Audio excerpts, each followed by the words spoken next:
The bold and the beautiful, twisted bloodlines and brutal ultimatums. Poppy's game of power in the dim, fluorescent lit holding cell of the Los Angeles County Jail.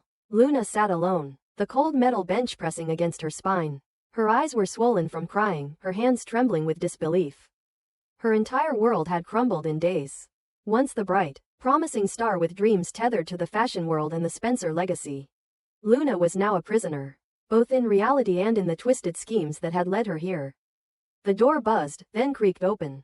In stepped Poppy Nozawa, Luna's mother, immaculate as always, her designer heels clicking across the cement floor like the gavel of a merciless judge. Poppy didn't rush to embrace her daughter. There were no tears, no sympathetic glances. Instead, her expression was carved from stone. Her lips curled into a smirk that chilled the air more than the concrete walls ever could. She stood for a moment, letting the silence stretch like a noose before finally speaking. "You look tired," she said flatly, her eyes scanning Luna like a prosecutor eyeing a defeated witness. "Prison does that to people." Luna's voice cracked. "Why are you here, Mom?" Poppy took a step forward, a predator closing in on wounded prey. "I'm here to discuss your future. More specifically, our future." She leaned in, her voice lowering to a venomous whisper. "You're pregnant. That's a fact. And whether you want to accept it or not, that child is our lifeline." Luna blinked. "What are you talking about?" Poppy's lips curled into a smile that didn't reach her eyes. "I've always told you that survival in this world isn't about goodness, it's about leverage. That baby inside you? That's our leverage. Our key to the Spencer dynasty." She straightened up, speaking louder now. "You may be stuck in here, but I'm not. And I intend to use every ounce of this situation to make sure we come out on top." Luna's hands gripped her knees, knuckles white. "You're using my baby, my life as some bargaining chip?" "Oh, sweetie," Poppy purred. "Don't be naive. You think this is about you?" She took out a folder from her handbag and waved it casually. "You think you ended up here because of bad luck? Because Bridget Forrester suddenly turned against you?" "No, I made sure of it. I paid Bridget to manipulate the medical files. I made it look like you tampered with company prescriptions. I needed a scandal. I needed a fall girl. You were perfect." Luna's heart plummeted. "You set me up? You're the reason I'm here." Poppy raised her eyebrows, almost mockingly. "I had to ensure Bill would feel responsible. If you're pregnant with his grandchild, he won't abandon you. He'll shower you, with money, sympathy, protection. But only if I control the narrative. Only if I make it clear that you were desperate, not criminal. And only if I hold the keys to the story." Luna's voice cracked with disbelief. "You ruined my life to what? Get a check from Bill Spencer?" Poppy's laugh echoed through the cell. "Bill doesn't write checks, darling. He signs over legacies. That child is a Spencer by blood. That's worth more than any trust fund or fashion line." Luna's eyes narrowed. "What about justice? What about the truth?" Poppy rolled her eyes. "Truth is a luxury, Luna. And you gave up that luxury when you started believing this world plays fair." She walked to the corner of the cell and sat on the opposite bench. Suddenly calm, almost relaxed. "Let me make it simple. If you cooperate, if you let me handle things, I'll make sure you're released before trial. Bridget still owes me. I can spin this. But if you go rogue, if you try to reveal what really happened, I'll bury you. The media will crucify you. The Spencers will distance themselves. And you'll be raising that baby in a halfway house." Luna was silent. Her throat burned with rage and betrayal. This was her mother, the woman who was supposed to protect her. And yet here she was, weaponizing her pregnancy, dismantling her future for the sake of power. Poppy stood again and walked over to Luna, now towering over her. "I know you hate me right now. But that will pass. What matters is that we stay in control. Bill will support you, out of guilt, out of pride, maybe even out of love. And I will be there to make sure every dime, every opportunity, flows through the right channels." "Our channels." Luna couldn't speak. Her body trembled with suppressed fury. She wanted to scream, to slap the smug expression off her mother's face. But she knew it would only feed the narrative Poppy was crafting. That she was unstable, irrational, unfit. Poppy knelt down, her voice now a sharp whisper. "Here's the deal, Luna. Let me handle this. Let me own this. And you'll walk away clean, with more money and power than you ever dreamed of. Defy me, and I'll make sure your child is raised as a ward of the state while you rot in prison." She leaned closer, her breath icy. "You want to be a hero? Or a mother?" The question hung in the air like a noose. Poppy rose, brushed invisible lint off her jacket, and turned to leave. At the door, she glanced back one last time. "Think fast. Time is ticking. And so is that baby's future." The door buzzed and slammed shut behind her. Inside the cell, Luna was left with more than just her shackles. She was now burdened with a decision that would shape not just her destiny, but the life of the child growing inside her. Trust her mother and be complicit in a lie? Or fight back and risk everything? But Poppy wasn't finished. Later that evening, in a quiet corner of the Spencer estate, Poppy met privately with Bill Spencer. Dressed in an elegant black suit and sipping from a crystal tumbler. She looked every bit the composed, grieving mother. Bill, concerned and still stunned by Luna's arrest, welcomed her with guarded sympathy. I didn't know where else to turn, Poppy began, her voice breaking at just the right moment. Luna's scared. She's carrying your grandchild. She didn't mean to do anything wrong, Bill, ever the protector when family was involved, raised his eyebrows. Wait, you're saying Luna's pregnant? Poppy nodded solemnly, reaching into her bag to retrieve a sonogram. It was a copy, perhaps not even real, but it was convincing enough. She was going to tell you herself before the arrest. But now, with everything happening, I had to come to you. Bill took the image in silence, his jaw tight. Why didn't she say anything? She was ashamed, Poppy said smoothly. Afraid you'd turn your back on her. But I told her you were a good man. That you'd step up for your family. Bill's voice hardened. If that baby's mine, or my blood, I'll protect them. You have my word. That was all Poppy needed. She nodded graciously and placed her hand on his. I knew you'd say that. You've always been a man of honor. The seeds were planted. Now all Poppy had to do was water them. In the following days, rumors began to swirl. Luna's arrest was leaked to the tabloids, but not the truth. Carefully planted stories described a young woman under pressure, possibly framed. A pregnancy scandal. A potential Spencer heir caught in a web of lies. Public sentiment began to shift. Sympathy replaced scandal. The headlines worked in Poppy's favor. But not everyone was fooled. Steffi Forrester, always one step ahead, began digging. Something about the timing didn't sit right. Bridget's sudden reversal in testimony. The conveniently timed leak. And Poppy's sudden proximity to Bill. It reeked of manipulation. Meanwhile, inside the jail, Luna sat in silence. She hadn't told anyone yet. Not about the baby. Not about Poppy's betrayal. And not about the lingering doubt that maybe, just maybe, the child wasn't a Spencer after all. That secret, if revealed, would destroy everything Poppy had built. But for now, Luna played the role. The silent victim. The confused daughter. She waited. She listened. And deep down, she plotted. Because while Poppy believed she had control, she underestimated one thing. Luna wasn't just her daughter. She was a Spencer now. And Spencers don't go down without a fight. The bold and the beautiful. A family on the edge. Steffi's return sparks a new storm. Steffi Forrester hadn't been back in Los Angeles for more than 24 hours before the weight of home came crashing down on her. With Kelly asleep on her shoulder and Hayes clutching her hand, she stepped into the Cliff House. Her sanctuary, where so many memories, heartbreaks, and reconciliations had played out.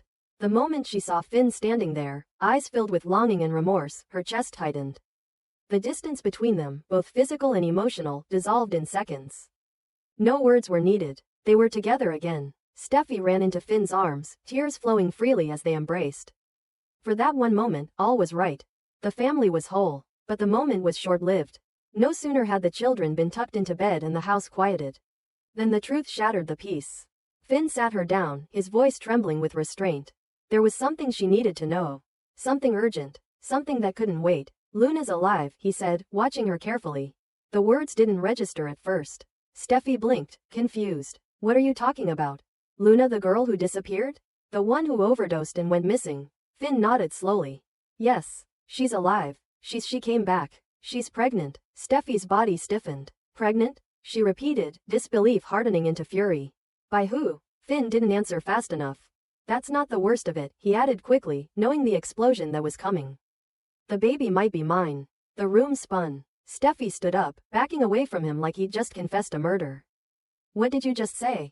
Finn tried to explain. About that night, the confusion, the drugs that were later found in his system. How Luna had also been manipulated. He painted the picture as clearly as he could, the kiss, the bed, the morning after, the regret. But all Steffi could see was betrayal. All she could hear was Luna's name over and over, echoing like a curse. You said nothing happened, she said, her voice sharp. You swore to me. You promised me. I thought nothing did, Finn argued. I didn't remember. I didn't know I'd been drugged. It wasn't until Luna started showing symptoms until the test, Steffi's voice rose. You slept with her, Finn. Whether you remembered it or not, you let her into your life. You let her into our lives. Finn stood, desperate to reach her. It wasn't like that. You have to believe me. It was a setup. Someone did this to both of us. But Steffi wasn't listening anymore. Her mind was racing ahead, through the lies, the betrayal, the future. A child. Another woman. Another claim to her husband's heart. And not just any woman. Luna, the sweet-faced intern. The girl who had idolized Steffi, who had once looked to her for guidance. Now she was carrying her husband's child. And Hope knew. That was the final nail. It didn't take long for Steffi to put the pieces together. The quiet glances between Hope and Finn. The sympathetic tones. The tension in the office. Hope had known about Luna all along. She hadn't told Steffi. She had watched her return. Watched her hold her children. Watched her fall back into a life built on lies. And said nothing. Storming into Forrester Creations the next morning, Steffi didn't wait for pleasantries. She burst into the design office where Hope was reviewing sketches, flanked by Thomas. The moment their eyes met, everyone in the room knew what was coming. How long have you known? Steffi demanded. Hope stood, clearly prepared. Steffi, how long, Hope? Her voice cut like glass. Hope didn't back down. Since last week. I didn't say anything because it wasn't my place. Finn needed to tell you. And Luna, Steffi snarled. Luna's the reason I took my kids and left this city. Luna's the reason I almost lost my marriage. And now she's having Finn's baby. And you just let me walk back into this mess blind? Hope tried to maintain her composure. You deserve to hear it from Finn, not from me. And Luna didn't ask for this. She was drugged. Just like Finn. She's a victim, too. Steffi laughed bitterly. Of course you'd defend her. You're always defending the other woman. Aren't you? Thomas stepped between them, trying to ease the rising tension. But Steffi wasn't finished. She pointed at Hope. You've always wanted this. For me to fall apart. For Finn to be distracted. For Luna to slip in and steal what's mine. Hope shook her head. That's not true. It doesn't matter, Steffi snapped. Because I will not let another Logan tear my family apart. Back at the Cliff House. The silence between Steffi and Finn grew colder by the hour. Steffi withdrew, pouring her energy into the kids, refusing to talk beyond basic necessities. Finn, desperate to hold the family together, tried everything. Meals, gestures, apologies. But nothing touched the ice surrounding Steffi's heart. It wasn't just betrayal. It was humiliation. And it was war. Meanwhile, Luna's presence in LA became more public. Paparazzi caught her leaving the Spencer estate, hand protectively over her stomach. Rumors spread like wildfire. Was Bill the father? Was it a Forrester? A Spencer? The tabloids ran wild, and speculation became gossip became fact in the court of public opinion. Steffi couldn't escape it. Her board meetings were interrupted by whispers. Reporters swarmed the Forrester offices. Even Kelly asked one night, Mommy, is Luna going to live with Daddy now? That broke her. She left the room and sobbed quietly in the hallway. Poppy, Luna's mother, began capitalizing on the attention. She arranged subtle press drops, meetings with lawyers, and quiet conversations with the Spencer PR team. She insisted Luna had a right to protect herself. That the child deserved support. That Luna was not a temptress but a girl caught in the storm. But privately, she had a plan. She wanted full access to the Spencer power, and she was going to use this baby to get it. The more Poppy stirred the pot, the more unstable everything became. Hope began growing closer to Finn, offering emotional support under the guise of friendship. Thomas noticed. And so did Steffi. But Steffi wasn't going to fight Hope, not yet. She had her sights set on something bigger, proof. Proof that Luna's pregnancy wasn't what it seemed. Whispers began to spread that Luna had tampered with the paternity test. That Poppy had connections with a certain lab technician at the hospital. That Finn might not be the father after all. Steffi quietly hired a private investigator. What they found changed everything. A deleted file, a tampered result, a second test never submitted. The father might not be Finn. It could be Zende, or worse, someone else entirely. Steffi didn't confront anyone. Not yet. Instead, she began rebuilding. She worked harder than ever. She took over more projects. She began spending more time with Ridge and Eric, positioning herself as the future of Forrester. If her personal life was going to crumble, her empire would not. And then came the day Luna showed up at the Cliff House. Uninvited, unapologetic. She stood at the door, visibly pregnant, nervous but determined. I need to talk to Finn, she said. Steffi didn't flinch. He's not here. Luna hesitated. I just want him to know that I don't expect anything. I don't want to cause trouble. Steffi stepped out onto the porch, closing the door behind her. Too late for that. I didn't choose this, Luna said, her voice shaking. And if I could undo it, I would. But I'm not the villain here. No, Steffi said quietly. You're just the weapon. Luna frowned. What? You didn't plan this. But someone did. And they've used you to rip open my family. But I promise you, Luna, this ends with me. As Luna turned to leave, Steffi called out, get another test. A real one. Because if that baby isn't Finn's, and you've known all along, God help you. Luna froze, her back stiffening. She didn't respond. She just walked away, and Steffi watched her go, heart pounding, war already raging behind her eyes. Because this wasn't just about love anymore. It was about legacy, and Steffi Forrester doesn't